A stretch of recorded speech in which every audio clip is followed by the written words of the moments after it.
안녕하세요. 정보가 세상을 바꾼다의 인포뱅크입니다. 이번에 전해드릴 내용은 글로벌 반중 정서로 인하여 해외 중국 유학생 80만 명 귀국, 역대급 구직난 발생에 대해서 한번 알아보겠습니다. 여러분의 구독, 좋아요 한 번씩 눌러주시고 시작을 해보겠습니다.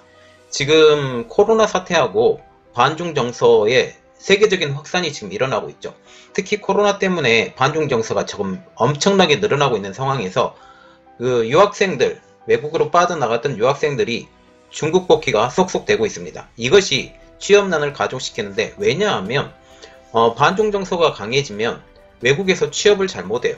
취업을 잘 못하게 되면 어쩔 수 없이 귀국을 해야 되겠죠. 이렇게 되기 때문에 그렇습니다. 현재 미국과 벌이고 있는 미중 무역 분쟁이 있죠.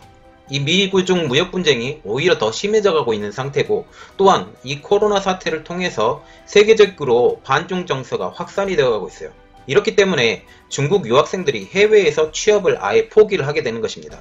그러한 이유로 중국으로 지금 대거 귀국한 것으로 알려지고 있죠. 그 수만 해도 벌써 80만 명에 육박하는 것으로 알려지고 있습니다. 외국에서 공부를 하고도 현지에서 취업을 포기하고 중국으로 되돌아오는 유학생들이 대규모로 중국의 고급 인력의 취업 전선에 뛰어들면서 경제 악화로 치열해진 취업 전선에 기름을 붓고 있다라고 지금 판단이 되고 있습니다. 22일 날 사우스차이나 모닝포스트에 의하면 외국에서 공부를 하던 이들이 리턴으로 인하여 가뜩이나 어려운 취업시장에 취업전쟁이 아주 심해져 가고 있다라고 전하고 있습니다. 경제개발 사이트 유니커리아가 최근 공모한 설문조사에 따르면 올해 중국으로 귀국한 유학생은 전년보다 무려 70%나 증가한 80만 명에 달하는 것으로 알려지고 있어요. 해외에서 공부를 하고 돌아온 이들 유학파는 올해 중국에서 대학을 졸업한 874만 명과 취업을 놓고 경쟁을 하는 처지가 되는 것이죠. 80만 명 플러스 874만 명, 900만 명이 넘죠. 특히 올해 중국 내 졸업생 규모가 역대 최고를 기록하고 있습니다. 중국 인구가 이렇게 늘다가 지금 떨어져 가고 있죠. 이 정점에 있는 지금 상태다라고 보시면 되겠습니다. 귀국한 유학파는 약 28.6%가 미국, 26.3%가 영국, 13.2%가 호주에서 각각 공부를 했다고 하면서 60% 이상이 최소, 중요한 것은 석사학위 이상 소유자인 것으로 조사가 되어가고 있습니다. 유학파 중에서는 약 5%만이 연봉 30만 위안, 한국 돈으로 5,142만원 이상을 제한을 받는다고 합니다. 반면 40%가량은 연봉 10만 위안, 한국 돈으로 1,714만원 이하를 받는다고 하죠. 즉, 해외파 특별 우대가 지금 사라진 것입니다. 중국에서 아무리 해외파라 할지라도 중국으로 돌아와 취업을 할 경우 중국 대학 졸업생들보다 특별히 높은 임금을 받지 못하는 사례가 부지기수라고 하는데요. 취업 사이트 오팔닷컴에 의하면 최근 공개한 올해 대학 대졸자 취업 자료에 따르면 중국 내 대학 졸업자의 평균 연봉은 93,600위안. 자, 외국에서 돌아온 40% 이상이 이 정도 돈을 받는데, 초봉 대학 졸업자 평균 연봉이 이 정도 된다고 하죠. 대부분 40% 이상이 석사라고 얘기를 하죠. 그럼에도 불구하고 훨씬 더 홀드받는 지금 입장이 되죠. 지난해 미국 대졸자 평균 초임 임봉이 51,347달러, 한국 돈으로 5,973만원이었던가 비교하면 현지 취업을 할 경우 받았던 돈의 4분의 1도 미치지 못하는 금액으로 보고 있습니다.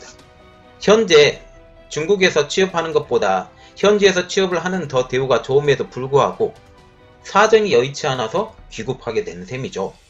취업을 하게 되더라도 정부기관이나 학계에는 5.7%, 제조업에는 3%밖에 취업을 하지 않아요. 그러면 거의 대부분 어디로 들어가냐? 경제 쪽으로 들어가겠죠.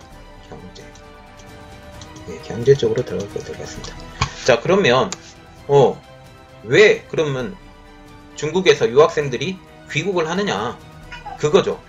이렇게 상황이 안 좋음에도 불구하고 현재 중국으로 되돌아온 유학생 대부분이 반중 정서, 그리고 외국인 취업 규정, 코로나 사태, 이 3중고가 겪었다고 보죠. 유학파의 귀국 경렬의 증가는 다음을 보면 알 수가 있는데, 2017년도에는 18만 6,200명, 2015년도에는 40만 9,100명, 2018년도에는 51만 9,400명으로 꾸준히 증가하고 있는 상태입니다. 지금 현재 중국 내에서는 실업률이 낮아졌다고 그랬죠. 실업률은 낮아졌다고 그러는데 단순 노동직이에요. 대학 실업률은, 대졸 실업률은 높아지고 있습니다. 중국 국가통계청 발표에 따르면 중국 도시 지역 실업률은 지난해 6.2%를 정점으로 7월에 5.7%, 8월에 5.6%로 계속 떨어지고 있어요. 그러나 대졸 이상 20세에서 24세 실업률은 7월에 19.7%, 3배가 넘죠. 전년 동기보다 3.9%포인트 상승했습니다. 이럼에도 불구하고 대졸, 중국에서 대학 졸업했다, 그리고 외국에서 대학 졸업했던 이 사람들이 모여서 중국 안에서 박터지게 싸우고 있죠. 외국에서 왜 이렇게 취업의 문이 좁아지게 됐느냐, 중국 유학생들에 대해서.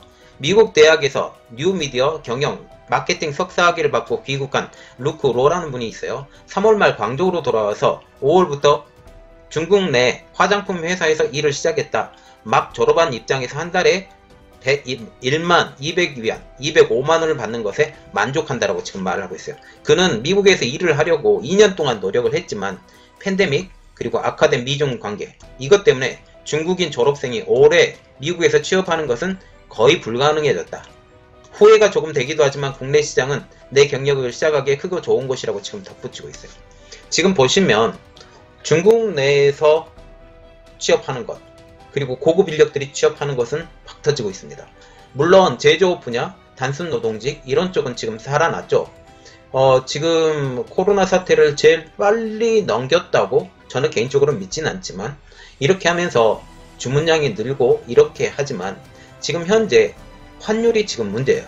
환율이, 중국 환율이 치솟고 있습니다. 치솟고 있고 그와 더불어 우리나라 환율도 덩달아 치솟고 있는데 동조화 현상이에요. 동조화 현상이지만 어쨌든 이런 것들을 보면서 중국이 성장이 내년까지 갈 거냐, 지금 현재는 당장 대체할 곳이 없기 때문에 중국이 이렇게 봤지만 지금 엑소더스가 일어나고 이러한 것들이 일어나기 시작하면, 특히 일본 기업들이 엑소더스가 시작되고 있다고 지금 얘기가 나오고 있는데, 이런 것들이 정말 정작 시작되면 중국이 성장이 될 거냐, 그리고 인구도 줄어가는데 이게 성장이 될 거냐, 이런 생각을 갖게 되죠. 자, 그러면 이것에 대해서 우리가 또 자세히 파악하고 중국과 미국과의 관계가 그 중국 취업 시장에도, 특히 대졸생 이상의 취업 시장에도 영향을 미쳤다 라는 것을 파악하고 이번 내용을 마치겠습니다. 이번 내용은 여기까지였고요. 저희 내용이 여러분들에게 도움이 되셨다 라고 생각을 하시면 구독과 좋아요, 그리고 알림 설정까지 부탁드리겠습니다. 감사합니다.